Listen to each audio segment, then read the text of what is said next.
Imagine this. You wake up to a normal Tuesday, coffee brewing in the kitchen, sunlight spilling in through the blinds. You head out to grab the mail, expecting the usual, bills, flyers, maybe a coupon you'll never use. But this time, something's different. There's a thick white envelope with a shiny embossed seal you've never seen before. It looks official, expensive, important. You open it and your stomach drops. Notice a violation. $500 per day. 500 every single day. And here's the part that makes no sense. You've never signed a single paper agreeing to an HOA. You don't even live in their neighborhood. I had moved here to escape this exact kind of nonsense. No committees, no boards, no one telling me what color I could paint my front door. The houses were a little older, the lawns a little wilder, but that's what I loved. It felt real. And for the first 6 months, it was perfect. Quiet streets, the smell of someone grilling in the evening, people waving as they passed by. I thought I'd finally found a place where I could just live. But peace, as I'd learned, is fragile. All it takes is one letter to shatter it. That first notice wasn't just a warning. It was a threat wrapped in legal jargon. They claimed my property was in violation of their community standards. Standards I'd never agreed to and didn't apply to my street. According to them, my mailbox was non-compliant with HOA guidelines, which would have been funny if I actually lived under their rules. At first, I thought it was a mistake. I called the number on the letter, expecting some polite explanation and an apology. Instead, I got a woman with the most clipped, unfriendly tone I've ever heard. "Sir, our records show your address is part of the association. The violation will stand until corrected." I told her calmly that there must be some mix-up. My street wasn't even listed in their original HOA map. You know what she said? "That's been updated. You're included now." No vote, no notice. Just decided. That's the first thing about HOAs that no one tells you. Sometimes they expand their boundaries, and if your property gets scooped in, they can start enforcing rules immediately. And here's the second thing. They don't back down. 2 days later, another letter arrived. The fine had already racked up to $1,000. And it wasn't just the mailbox now. Apparently, my lawn was patchy, my trash bin was visible from the street, and my porch light wasn't the correct wattage. They were combing through every detail of my home like it was a crime scene. I went next door to talk to my neighbor, Tom, a retired guy who'd been here for over 20 years. When I mentioned the letters, his face went pale. He told me a story that sent a chill down my spine. A few years back, a woman on the next block over fought the HOA over a fence they claimed was too tall. She refused to take it down. They fined her daily until the amount hit over $60,000. Then they placed a lien on her home. She lost the house. And here's the part that scared me the most. According to Tom, they wanted her gone. Her fight was just the excuse. I knew then that this wasn't about a mailbox or grass or a light bulb. It was about control. And they decided to make me their next project. Over the next week, the letters kept coming. Each one was a little more aggressive, a little more urgent. Failure to comply will result in further legal action. Your account is now considered delinquent. Interest charges will apply. They made it sound like I was some deadbeat refusing to pay rent. But I didn't owe them a dime. Legally, I wasn't even a member. At least, that's what I thought. That's when I started digging. I went down to the county records office, pulled up property maps, HOA charters, old meeting notes, anything I could find, and buried in a stack of scanned PDFs, I found it. An amendment, passed quietly, voted on by board members who didn't live anywhere near my street. The map had been redrawn, and my home was now inside their jurisdiction. No notice, no opt-out, just a line on a map that changed everything. That was the moment it hit me. This wasn't a misunderstanding. It was a setup. I called a lawyer that same day. He listened, sighed, and told me something I'll never forget. They're counting on you to give up. Homeowners associations have time, money, and lawyers on retainer. Most people just pay and move on. But I wasn't going to just pay, so I started documenting everything. I photographed my mailbox, measured my grass, recorded every phone call. If they wanted a fight, I was going to give them one, and I didn't have to wait long. 1 week later, I woke up to the sound of footsteps in my yard. When I looked out the window, I saw 2 men in polo shirts, clipboards in hand, walking around my property, measuring, taking pictures. And that's when I realized the letters were just the beginning. The real battle was about to start. It started like something out of a glossy real estate brochure. Tree-lined streets curved gently through a neighborhood where every home looked plucked from a magazine cover. Lawns were green and symmetrical. Driveways sparkled after weekend power washes, and even the mailboxes looked like they'd been painted on the same day. It was the kind of place that made people slow down just to admire it. Mark and Emily had worked for years to get here. After scraping and saving, they finally closed on what they called their forever home. A modest but beautiful 2-story with a wraparound porch, white shutters, and enough yard for Emily's dream garden. They imagined cookouts, quiet evenings, and friendly chats with neighbors. At first, it seemed like the neighborhood welcomed them with open arms. The HOA president stopped by with a warm handshake and a canvas tote filled with a welcome packet, glossy pamphlets, a calendar of community events, and a thick binder of rules and regulations. Mark flipped through it briefly that night and chuckled at some of the specifics. Guess they like things tidy, he said. Emily didn't think much of it either, but within weeks, the picture-perfect illusion began to crack. It happened on an ordinary Thursday afternoon. Emily was sorting through the mail when she noticed a crisp, official-looking envelope stamped with the HOA's emblem. The seal was pressed so neatly into the paper it felt like opening a wedding invitation. She smiled, assuming it was another friendly notice about a barbecue or a gardening club meeting. She was wrong. Inside was a single sheet of paper, neatly typed and dated. Across the top, in bold black font, violation notice number 001. Her eyebrows furrowed as she read the details. Grass height exceeds allowable maximum of 2 inches. Must be corrected within 48 hours to avoid penalty. She actually laughed at first. 2 inches? Surely this had to be an exaggeration. When she showed Mark, his reaction was sharper. Without a word, he marched to the kitchen, yanked open a drawer, and pulled out a metal ruler. Let's see about this, he muttered. Out in the yard, he measured 3 separate spots. The highest blade of grass he could find was maybe 2¼ inches, barely over their maximum. The idea that someone had not only noticed but filed a formal complaint felt absurd. Still, Mark spent the evening mowing the lawn down to near carpet length. There, he said, dusting his hands. No problem now. But the problem wasn't solved. The following Tuesday, another envelope appeared in the mailbox. This time, the infraction was a decorative flower pot Emily had placed on the porch. It was a deep shade of teal, something she had picked out because it reminded her of summers by the ocean. The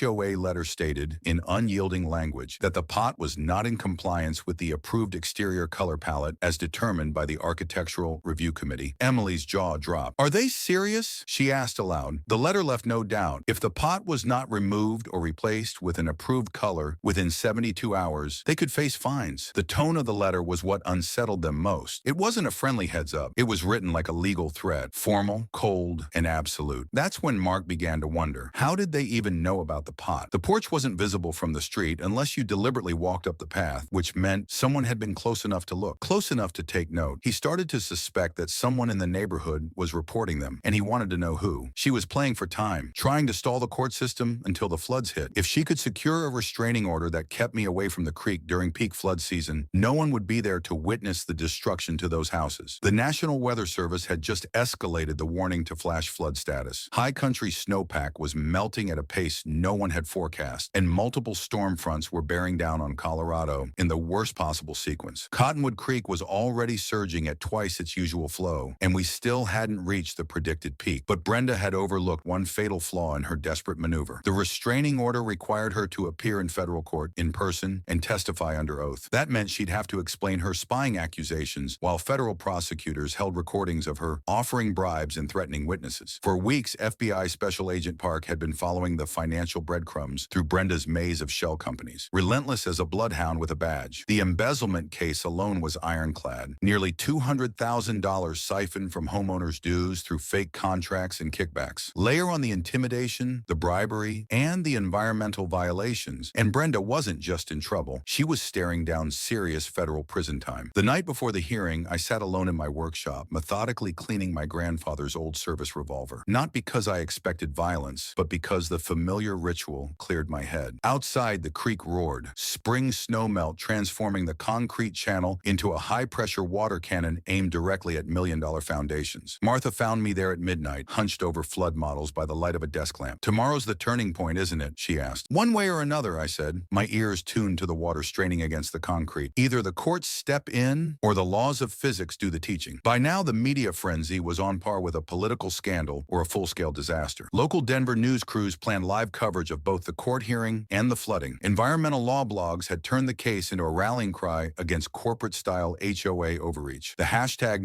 #concrete versus nature was trending nationwide. Sarah had dug up even more damning evidence. Brenda's family had already bought a house in Florida. Bank records showed cashed-out investments, closed accounts, and rapid-fire asset transfers. All signs of someone trying to disappear before the hammer fell. She was painting me as some kind of dangerous radical, all while quietly plotting her own escape. That evening, Edwin stopped by with intel from the last HOA board meeting. Only Brenda and one loyalist had shown up. The rest of the room was filled with angry homeowners demanding answers about flood insurance, legal liability, and voided foundation warranties. Several families had already filed lawsuits against the HOA for unauthorized modifications that had killed their coverage. Dale, Edwin said, she's turned everyone against her. Even the folks who backed the concrete project, they see now she lied to them. The irony was almost poetic. Months spent trying to paint me as the enemy, only to end up standing alone in her own mess. Yes, she had alienated every last ally. The next day, the stakes couldn't have been higher. Federal court would decide whether environmental law could stand up to HOA abuse. But physics wasn't waiting on a verdict. The spring floods had their own timetable. And physics, unlike Brenda, had never lost a case. March 22nd, Denver. The federal courthouse was jammed wall to wall, with overflow crowds watching on lobby monitors while reporters battled for camera positions outside. Local contractors rolled in, not for a paycheck, but with donated machinery, tools, and skilled hands. The high school biology club traded textbooks for work gloves, planting native shrubs and grasses where nothing but dust had blown for months. Even a few former HOA board members, weighed down by guilt, arrived quietly with shovels in one hand and checks in the other. The sharp scent of diesel and the choking haze of concrete dust vanished, replaced by the earthy perfume of freshly turned soil and the crisp bite of mountain air. In the evenings, Martha and I stroll along the banks, now alive again with darting native trout weaving between newly exposed gravel beds. Smooth, wet river stones shift under our boots. Children laugh and cast fishing lines where, not long ago, gray concrete channels cut through the land like scars. It's more beautiful than my grandfather's original vision, because this time it wasn't just one man's dream. It was reborn through the sweat and determination of an entire community. The ripple effect went far beyond our neighborhood. Colorado's legislature passed what environmental advocates quickly nicknamed Dale's Law, a groundbreaking statute that not only fortified property owners against HOA overreach, but also made environmental impact studies mandatory before altering any natural waterway. Law schools from Stanford to Harvard now teach the Brennan Creek case as a gold standard for grassroots environmental justice. The financial resolution was equally satisfying. The $750,000 court judgment didn't just rebuild the creek, it covered every legal bill and left enough to create the William Brennan Environmental Engineering Scholarship at Colorado State University. The first recipient, Sarah Olivia, now a proud EPA enforcement attorney, taking on polluters and corrupt officials with the same fire we brought to Willowbrook. And what about Brenda? Her fall from power was less dramatic than her reign, but just as final. She pled guilty. Martha returned to the classroom with a new mission, weaving creek restoration and civic activism into her science lessons. Her students have gone on to win regional competitions, their projects catching the attention of university researchers studying community-driven environmental solutions. The Cottonwood Creek redemption has become a blueprint, replicated in towns where HOAs or developers damaged waterways and thought no one would fight back. Even federal agencies now use our case as training material, proving that citizens can succeed where underfunded government offices sometimes cannot. Just last week, I got a call from a homeowner in Arizona, her voice shaking as she described the same nightmare. Creek destruction, stolen funds, intimidation. It hit me. This fight is bigger than one waterway in Colorado. Martha and I are thinking about turning the workshop into a full-fledged resource hub for communities in crisis. But for now, I'm content to sit on the porch at sunset, listening to grandfather's creek sing again while Martha reads letters from across the country. Because home isn't just where your house stands. It's where your values are defended and your community thrives. So here's my challenge. If your HOA is threatening something precious in your neighborhood, tell us your story in the comments. You might be surprised at the legal tools and allies waiting to help. And don't forget to subscribe, because next week we'll share the wild case of the HOA that tried to ban vegetable gardens and the 73-year-old grandmother who fought them with the Constitution and won. Sometimes, the sweetest revenge against power-hungry bullies is patience, preparation, and letting nature take back what's hers. This is